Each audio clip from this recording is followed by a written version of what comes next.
The funeral flowers were still wilting when my daughter told me I was no longer welcome in my own home. The kitchen smelled of lilies and old coffee, the same kitchen where I'd cooked thousands of meals for my family. The morning light came through the window in streaks, landing on the framed photo of my late husband, Henry Cole, his familiar smile. Frozen in time, the only thing that still looked steady in my collapsing world. Vanessa came in through the side door, heels clicking against the floor like a judge entering a courtroom.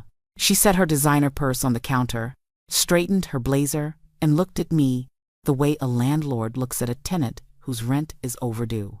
"Mom," she said, her voice smooth but sharp underneath, "we need to talk about your living situation." I was still wearing black from the funeral 2 weeks ago, still half expecting Henry to call my name from the porch. "My living situation?" I repeated.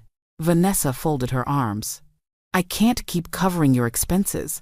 I have a family, a mortgage, and the boys are starting private school. You need to start contributing or find another place." The coffee cup in my hand trembled. "I have my pension," I said quietly, "and a little from Social Security. I can give you $300 a month." She gave a quick, humorless laugh. "That barely covers the light bill, Mom. Be realistic. You can still work. You used to be a nurse, right?" "That was 40 years ago," I whispered. She was already pulling up something on her phone. "Then this will be perfect. A live-in caregiver position in Vicksburg. The man's rich and needs help around the house. It comes with room and board." I stared at her. "Vanessa, you already applied for me?"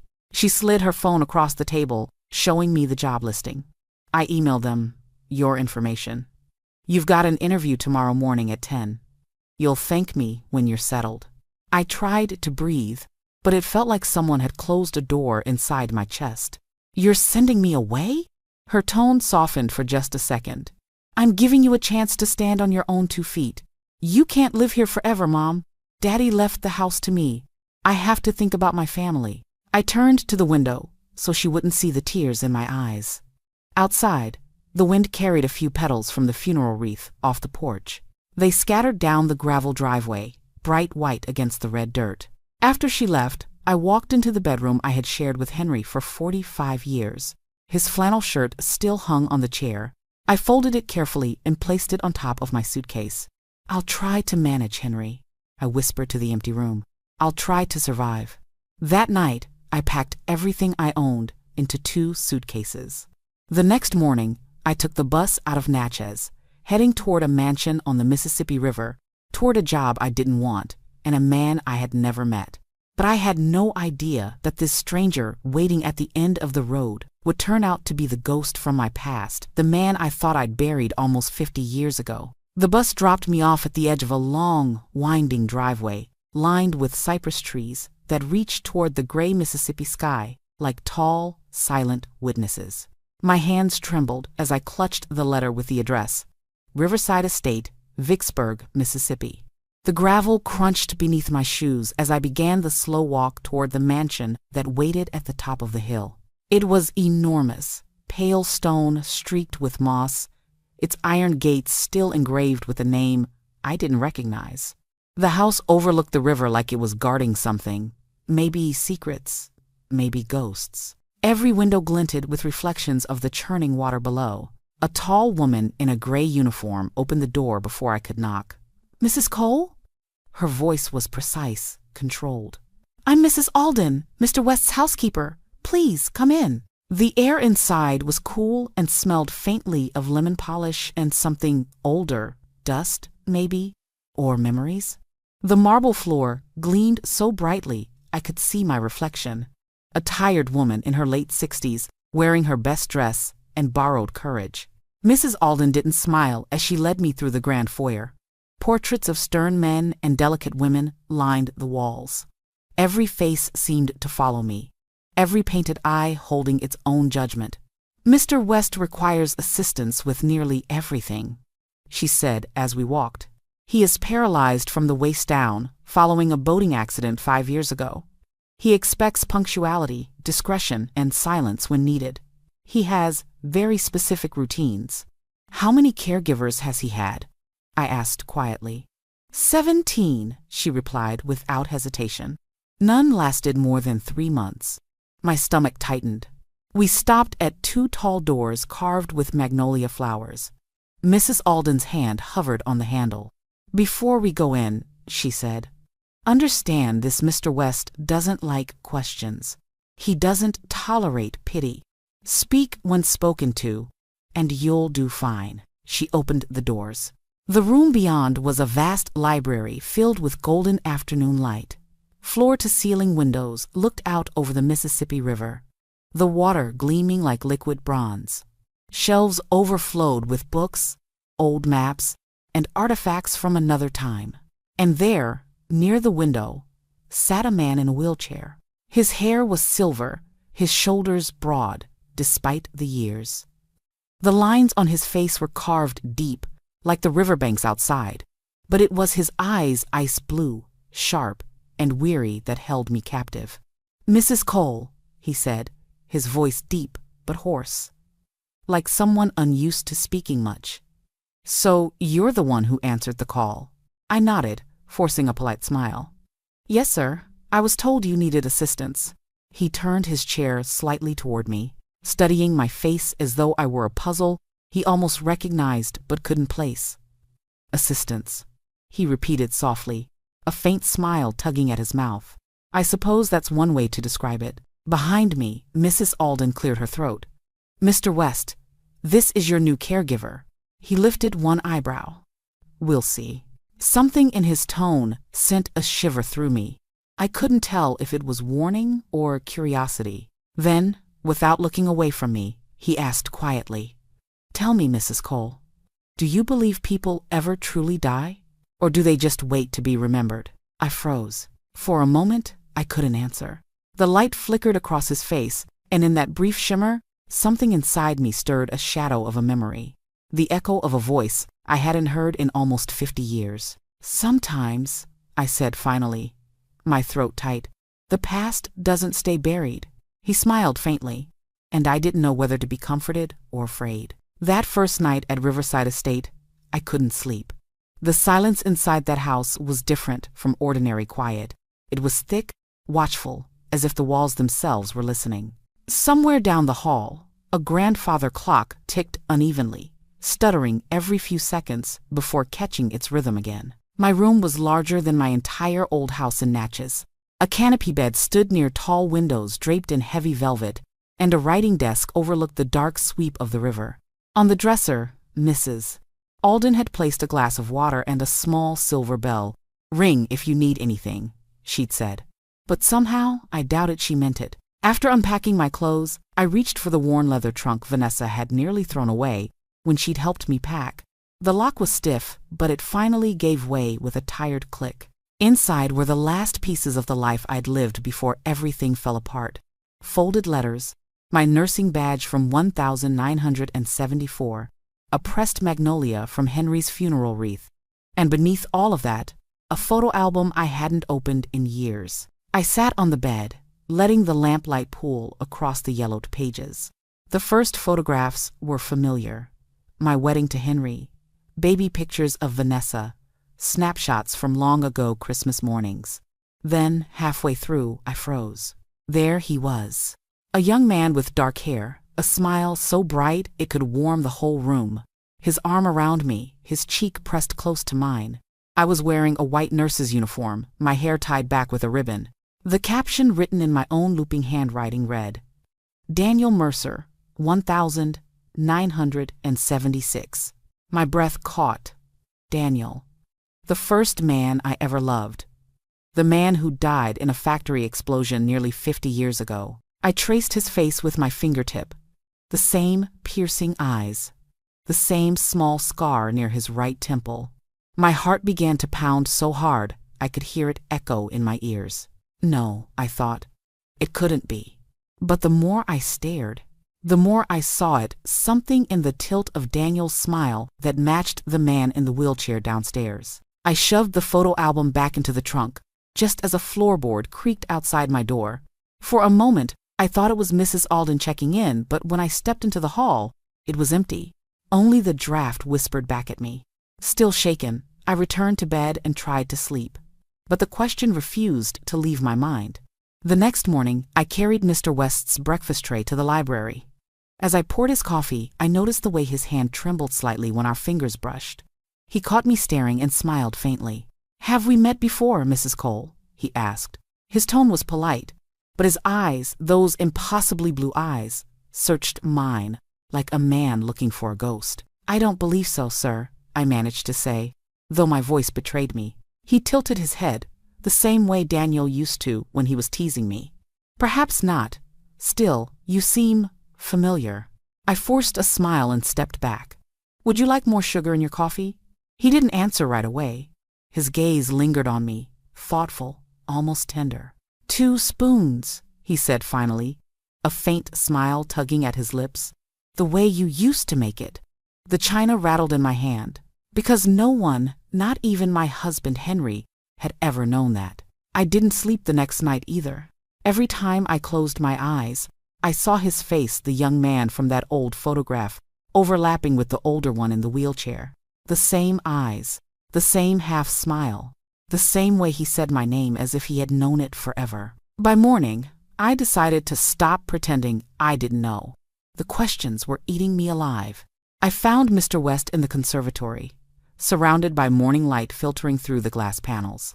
He was reading a leather-bound journal, his wheelchair positioned by a row of orchids. The sunlight caught the silver in his hair, and for a moment, I could almost see the man who'd once danced with me on a humid Mississippi night, barefoot under string lights and laughter. "Mr. West," I began, my voice trembling, "we need to talk." He closed the book slowly, his eyes lifting to mine, calm, guarded. "About what, Mrs. Cole?" I took a breath. "About who you really are." Something in his expression changed, a flicker of fear, or maybe relief. He gestured to the chair across from him. "Then sit down. It's time you heard the truth." I sat. My palms were damp. "My name," he said quietly, "isn't Jonathan West. It's Daniel Mercer." The words fell into the space between us like thunder. For a long moment, all I could hear was the faint rustle of leaves outside. "You're lying," I whispered. "Daniel Mercer died in a fire." He nodded slowly. "That's what everyone was meant to believe." He looked out toward the river, his eyes distant. "That night, there was an explosion at the factory where I worked. But it wasn't an accident. My business partner was smuggling stolen equipment and tried to frame me. I barely escaped with my life. I knew if I stayed, I'd be arrested or worse. So I ran, changed my name, started over. My hands covered my mouth. "You could have come back. You could have told me." "I wanted to," he said, his voice cracking. "God knows I did. But when I finally dared to return, I saw you at the courthouse steps, holding a baby. You were married. You looked happy. I couldn't destroy that." Tears burned behind my eyes. "That baby was Vanessa." He nodded. "I know." I felt my heart twist. All those years I'd mourned him, buried him in my memory, built a life with another man, all while he'd been out there, alive, watching from the shadows. He reached into his jacket pocket and pulled out a folded, yellowed letter. "I wrote this in 1978. I never mailed it, but I kept it with me all these years." He handed it to me. The paper shook in my hands as I read the first line. "My dearest Maggie, I'll find you again when the river runs quiet." I looked up at him, tears spilling freely now. "The river never ran quiet," I whispered. He smiled faintly. "No, it just waited for you to come back." For the first time in 48 years, I reached out and took his hand. It was colder, thinner than I remembered, but the warmth that passed between us was unmistakable. The man I'd loved, the man I'd buried, the man I dreamed of for half a century was sitting right in front of me. And nothing in the world made sense anymore. For a few days after that confession, the house felt strangely alive again. "Mr. West, no." Daniel smiled more often. He asked about the places we'd visited as young lovers, about the old diner in Jackson where he used to steal sugar packets for my coffee. Sometimes, when the light caught his eyes just right, I could almost believe time hadn't passed at all. But peace in my life never lasted long. It was a Tuesday afternoon when my phone rang. I recognized the number before I answered Vanessa. I hadn't heard her voice since the day she'd thrown me out. I hesitated before pressing accept. "Mom," she said, skipping any greeting. "I just heard from Mrs. Pratt at church that you're living with some rich man in Vicksburg.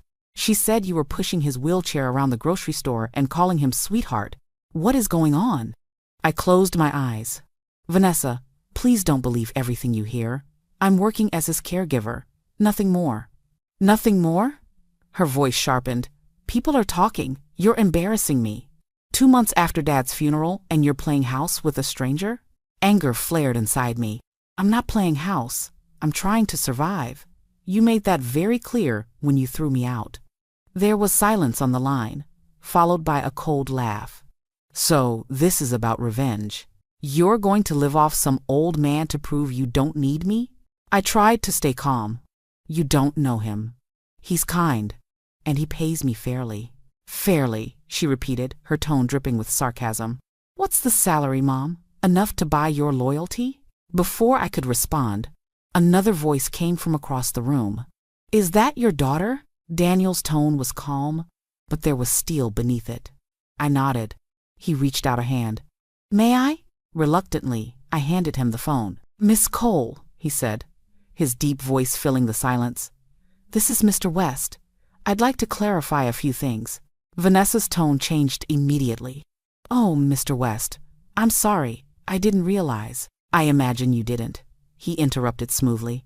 "Your mother works for me, yes, but she also happens to be one of the most decent, selfless people I've ever met. The only embarrassment here is the way her own daughter treats her." There was a sharp intake of breath on the line. "I'm only trying to protect her," Vanessa said quickly. "She's vulnerable." "On the contrary," Daniel said, "she's stronger than you think. Perhaps stronger than you." Vanessa's voice turned cold again. "Maybe we should discuss this in person, Mr. West. Tomorrow, 2 o'clock. I'll expect you," he replied, and ended the call. I turned to him, my heart racing. "You shouldn't have done that. She'll twist every word." He smiled faintly. "Let her. I've dealt with worse than spoiled heiresses." I didn't like the glint in his eyes, calm but dangerous, like the river before a storm. That night, I dreamed of water rising, of my daughter's voice echoing through the waves. And when morning came, the sky over the Mississippi was the color of steel. The storm had begun. The next afternoon, the clouds hung low over the Mississippi River, heavy and gray, as if the sky itself was holding its breath.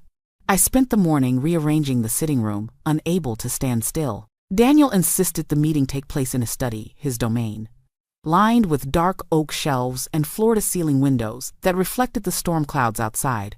When the clock struck 2, the sound of tires crunching on gravel echoed through the long drive. Mrs. Alden opened the door, her face unreadable. "Miss Cole is here." Vanessa swept into the study as if she owned it. Her black suit was tailored to perfection, her perfume sharp and expensive.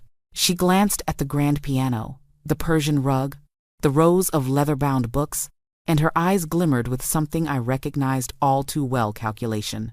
"Mr. West," she said smoothly, offering a smile that didn't reach her eyes. "Thank you for agreeing to meet with me." Daniel inclined his head. "Please, have a seat." Vanessa crossed her legs, folded her hands, and leaned forward. "I appreciate everything you've done for my mother, truly, but I'm concerned. She's still grieving, and I'm afraid she might be confused about boundaries." "Boundaries," Daniel repeated, his tone quiet. That's an interesting word. I just want to make sure she isn't being taken advantage of." "Or perhaps," he said, "that I'm not the one being taken advantage of." Her cheeks flushed. "I didn't mean—" "Yes, you did." His voice was soft, but it sliced through the air. "You think your mother found a wealthy old fool to manipulate? Isn't that right?" Vanessa shifted in her seat. "I simply don't want her making a mistake she'll regret." Daniel leaned forward, his pale blue eyes catching the faint lightning outside. "You mean a mistake like trusting her own daughter?"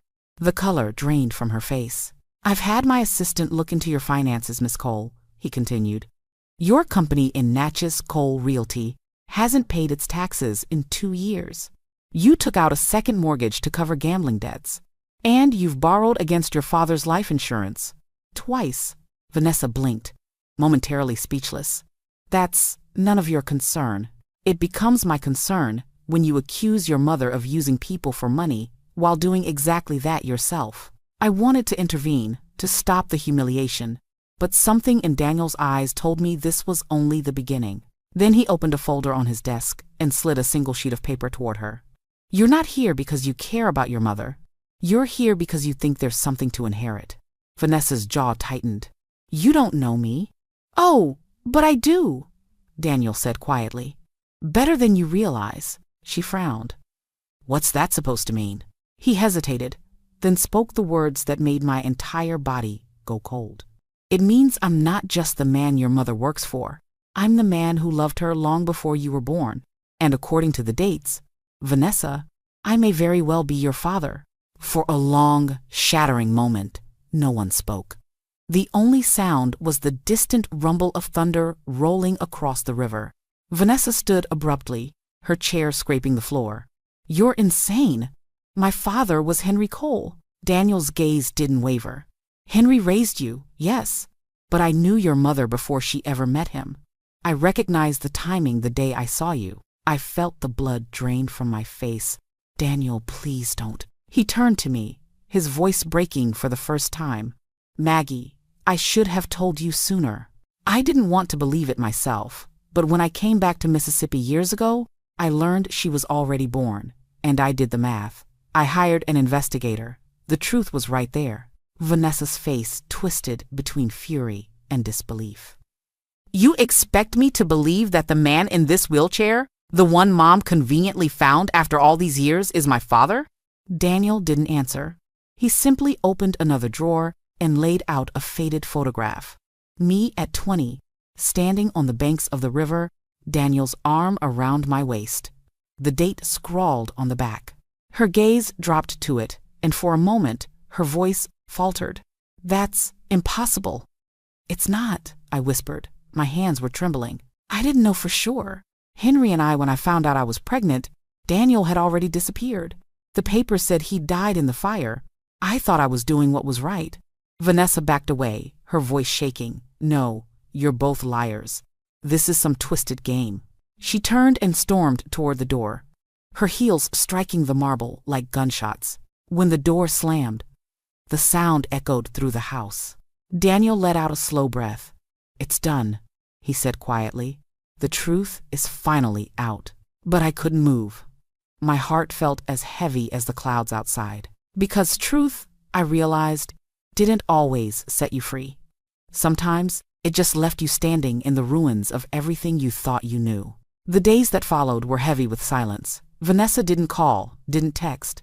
The echo of that slammed door seemed to linger in every hallway of the mansion. Even the river outside flowed slower, gray and restless beneath the storm. Daniel spent most of his time in the conservatory, staring out at the water, his hands motionless on the wheels of his chair. Sometimes I would find him there in the early morning, the sunlight brushing his silver hair, and I could tell he was haunted by more than regret. She hates me, he said one morning without turning around. She's confused, I replied softly, setting his tea beside him. You gave her too much truth all at once, he sighed. There's no good way to tell someone their life began in a lie. I wanted to comfort him, but the ache inside me was too sharp. He wasn't wrong. Everything I'd built, the marriage I'd devoted 40 years to, the daughter I'd raised now carried cracks I couldn't ignore. That afternoon, I found the courage to open a box I'd carried since Henry's funeral. It held old letters, photos, and a small notebook where I'd once recorded pregnancy dates, doctor visits, baby names. I flipped through trembling pages until I reached the date Vanessa was conceived. The math didn't lie. Daniel had been right. For hours I sat there, the afternoon light dimming, trying to understand what that truth meant now. Henry had loved Vanessa as his own. He'd never once questioned her paternity. Maybe he'd known. Maybe he'd chosen silence for the same reason I had, because love sometimes hides behind mercy. I called Vanessa that evening. The call went straight to voicemail. I tried again the next morning, Nothing. By the third day, I couldn't stand the waiting. I have to see her, I told Daniel. She won't want to see you. Then she can slam another door in my face, but she'll hear me first. He didn't argue. He only nodded. Take the driver and bring the envelope in my desk. I found the envelope waiting on the desk. Inside was a single sheet of paper, a handwritten letter addressed to my daughter, Vanessa. When I arrived at Vanessa's townhouse in Natchez, the curtains were drawn. She opened the door reluctantly, her eyes swollen, her voice hoarse. You shouldn't be here. I know, I said. But I need to tell you the truth, the whole truth. We sat in silence for a long time before I began. I told her everything, how Daniel and I met, how he'd vanished, how I'd believed he was dead. I told her about finding the photograph, the letter, the realization that shattered everything I thought I knew. When I finished, her face was pale, her hands clasped tightly together. You lied to me my entire life, she whispered. I did, because I thought I was protecting you. But lies don't protect, Vanessa. They only delay the pain. I handed her the envelope. This is from him. She hesitated before opening it. Her eyes moved slowly over the neat handwriting, and as she read, her breath hitched. Tears spilled down her cheeks. When she looked up, her voice trembled. He said he's proud of me, that he watched me grow from a distance, that he forgives me for the things I said. I nodded, tears burning my own eyes. He means it. She covered her face and sobbed, and for the first time since this nightmare began, I pulled her into my arms. She didn't resist. We stayed like that until the sun went down. Mother and daughter bound together again, not by perfection, but by shared pain and something stronger understanding. When I finally left, she whispered, Tell him I'm not ready to call him father, but I want to see him. The next morning, when Daniel heard those words, a tear slid down his cheek. Then maybe, he said softly, there's hope for all of us yet. Spring returned to Mississippi with soft rain and the scent of wisteria drifting through the open windows of Riverside Estate. The storm had long passed, but the air still held that charged stillness that follows lightning a hush before renewal. It had been 6 months since the day the truth shattered everything. 6 months since Daniel told the world who he truly was. 6 months since Vanessa had walked into this house again, her hands trembling, her heart guarded but open. Now, she stood in the garden near the river, dressed in pale blue, watching the sunlight shimmer across the water. Beside her was Daniel, his wheelchair parked beneath the shade of an old cypress tree, a blanket across his knees. I sat beside them on the bench, my fingers intertwined with his, the gold band on my finger catching the light. We had married quietly 2 weeks earlier. No grand ceremony, no guests, just the 3 of us and Reverend Miles from the local church. As we exchanged vows beneath the magnolia tree that faced the Mississippi, Daniel whispered, It took a lifetime to find you again, Maggie. Let's make the rest of it count. And we had. Vanessa had been distant at first, polite but cautious, unsure how to fit into this new truth, but time patient. Forgiving time had done its quiet work. Slowly, she stopped calling Daniel Mr. West and started calling him Daniel. One evening, she even laughed at one of his old stories, the kind with exaggerated accents and half-true details about his wild youth. That laugh was the moment I knew we were healing. Now, as the river breeze brushed through our hair, she turned to him and asked softly, Do you regret any of it? Daniel looked out across the wide, slow-moving water. Regret? Every day. But also, no. Because every choice, every mistake led me back here. To this moment. To you both. She nodded, tears shining in her eyes. I hated you for weeks, you know. I thought you'd ruined everything. I probably did, he said, smiling faintly. But sometimes things have to break before you can see what they're really made of. I watched them together, my daughter and the man I'd loved across lifetimes, and I felt something inside me finally unclench. The years of guilt, of silence, of pretending everything was fine, they had dissolved like silt in the river. Later that afternoon, we walked well, rolled down to the dock. The boards creaked beneath our weight. Daniel carried a small wooden box on his lap. Inside were letters, some mine, some his, some never sent. We decided to let the river keep them. He opened the lid, glanced at me, and smiled. You ready? As I'll ever be. Vanessa stepped forward and placed a single white lily on top of the stack of letters. For all the things we can't take back, she said quietly. Daniel nodded. And all the things we can still make right. Together, we tipped the box into the water. The papers caught the sunlight as they drifted downstream, white, gold, and pale blue, against the slow brown current until they disappeared around the bend.